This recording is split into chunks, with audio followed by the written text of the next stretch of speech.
महाराष्ट्र का किंग, महाराष्ट्र का राजा ने हमको जो जमीन दी, आप हमसे छीनोगे? वो आप छीन रहे हो। आप किसका उल्लंघन कर रहे हो? हमारा नहीं। आप है ना श्री छत्रपति शिवाजी महाराज की बातों का उल्लंघन कर रहे हो। बहुत बड़ी बात आपने आज लद्दाख को ले लिया चाइना ने। आप वहां पे ध्यान नहीं दे रहे, वक्फ बोर्ड पे ध्यान देते हो। आज हमारे लद्दाख के टूरिज्म जाते हैं तो उनको बॉर्डर पे रोक दिया जाता है कि हम हमारा हिमालय पर्वत नहीं देख पाते। क्यों? चाइना क्या? हिंदुस्तान किसी से कमजोर नहीं है। इतना वेपन्स है, इतना आर्मी है। चाइना को चाहे ना तो 2 मिनट में जवाब देता है, लेकिन हिंदुस्तान। इंकलाब न्यूज लाइव, खबरों का एक्सप्रेस। नमस्कार दोस्तों, आप देख रहे हैं इंकलाब न्यूज लाइव में फारूक सिद्दीकी सरदे की रिपोर्ट में। वसई विरार की धरती पर इस वक्त हमारे साथ वो शख्सियत मौजूद है जिन्हें सोशल मीडिया पर पहचान बताने की जरूरत नहीं है। लोग बड़े अच्छे से जानते हैं, चेहरा से पहचान सकते हैं। और नदीम खान और बाबा भाई जो हमारे साथ में हैं। सबसे पहले तो आपका स्वागत है वसई विरार की धरती पर, और सिर्फ ये जानना चाहेंगे यहाँ पर आने पर आप यहाँ के लोगों के बारे में क्या कहेंगे? अस्सलाम वालेकुम, जय हिंद, जय महाराष्ट्र। सबसे पहली बात तो ये सारी धरती हमको ईश्वर ने दिया है, अल्लाह ने दिया है बशर करने के लिए, गुजारा करने के लिए। और नाला सुपारा वसई, यहाँ से तो मेरा एक अलग ही कनेक्टिविटी है, क्योंकि मेरे गांव देश के सब यहीं पे। मेरा सगा बड़ा भाई हदीस भाई, ये मेरा नईम, ये मेरा अजीज, मेरा अपना। तो कई दिन से बुला रहा था तो मौका ऐसा बैठ रहा नहीं था, तो मेरे को ऐसा लगा कि ईद इससे मिलना चाहिए। मिलना है? अरे मेरी जान है तो मैं आऊंगा ही ना, ऐसा है। हाँ, एक चीज और पूछूंगा आपसे कि किसी पार्टी पद पे हैं जो आप, और उसके माध्यम से आपका कुछ संदेश है क्या? मैं झूठा नहीं है ना, मैं पॉलिटिकल बात नहीं करता।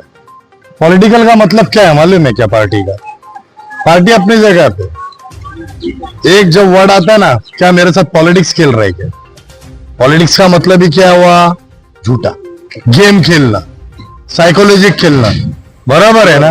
तो मैं पार्टी में कैसा जाएगा? मैं मानवाधिकार के लिए बात करता हूँ, ह्यूमन राइट्स का।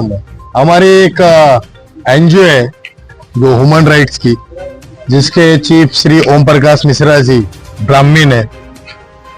मैं उस एनजीओ से national security and anti corruption crime preventive brigade का ऑल इंडिया ऑर्गेनाइजर हूँ। एक बड़ी सवाल आ जाती है अब ऐसे में कि आप बहुत बेबाकी के साथ बड़े सारे कटाक्ष कर देते हैं, एक तरफा आपका बयान आता है। ऐसे में आपने कहा ब्राह्मण है, जो आपके एनजीओ है उसके संस्थापक ब्राह्मण है, और साथ में वो नेशनल स्तर पर आप उसमें पदभार पे हो। तो ऐसे में आप जातिवाद नहीं है, सिर्फ शब्दवाद ही है आपके अंदर के, गलत शब्दों का कटाक्ष करते हैं। हमारी जो संस्था है ना, national security and anti corruption crime preventive brigade, उसका मतलब ही है रक्षक बनो, भक्षक नहीं। ठीक है? तो उसमें ना जात है, ना पात है, ना हिंदू है, ना मुसलमान। उसमें नेशनल सिक्योरिटी की बात हमने की। हमने साफ बोला है कि हिंदुस्तान हमारा, ये धरती हमारी। मैं पहले भी ये चीज कहता हूं, ना ये सेक्युलरिज्म, ना ये धर्म से चलेगा, ये देश इंसानियत से चलेगा, संविधान से चलेगा। तो इसमें कोई धर्म की बात ही नहीं आती ना। यानी कहीं ना कहीं आपके मानव अधिकार, भाई मानवता। अभी एक बात बताओ, 5 साल का एक बच्चा किसी गटर में गिर जाए तो क्या आप उससे पहले, गटर में बचाने से पहले पूछोगे क्या तू हिंदू है क्या मुसलमान है? ये पूछोगे नहीं ना। आप कोई भी जाति के रहो, आप पहले उसको हाथ दोगे और बाहर निकालो। तो ये मानवता है, ये हमारे हिंदुस्तान की संस्कृति है। तो मानव अधिकार इसी को कहते हैं।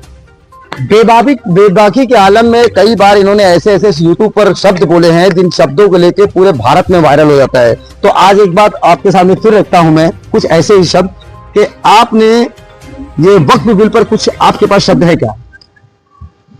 देखो, वक्फ की गई जमीन, वक्फ किया गया जो अधिकार है, क्रिश्चियंस, मुस्लिम्स, माइनॉरिटीज, इनको जो वक्फ किया गया है ना, ये आज का वक्त नहीं है।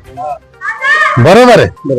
ये वक्त मेरे ख्याल से 450 नहीं 500 साल पहले मंगोलिया, मालूम है क्या मंगोलिया? मालूम है? ये बहुत से लोगों को मालूम नहीं होगा। हंस की पिंपरी बजाने से ना नागिन नाचती नहीं है।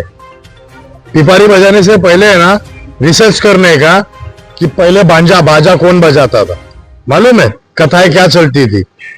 मंगोलिया लोगों ने इस देश को ही नहीं पूरी ऑल कंट्रीज को गुलाम बनाया था। मंगोली से बड़ा कोई मतलब ताकतवर ही नहीं। उनको मारा किसने? अफगानिस्तान। अफगानिस्तान किधर क्या था? हमारा इंडिया। इंडिया बोलेगा तो आर्य भारत। आज किसी लड़के को पूछ लो हमारा भारत का नाम क्या है तो बोलेंगे इंडिया, हिंदुस्तान, भारत। लेकिन आर्य भारत किसी को मालूम है क्या? आर्य भारत अफगानिस्तान, पाकिस्तान, नेपाल, लंकन, बांग्लादेश, ये पूरा आता है, समझ रहे? तो उसको बोलते हैं आर्य भारत।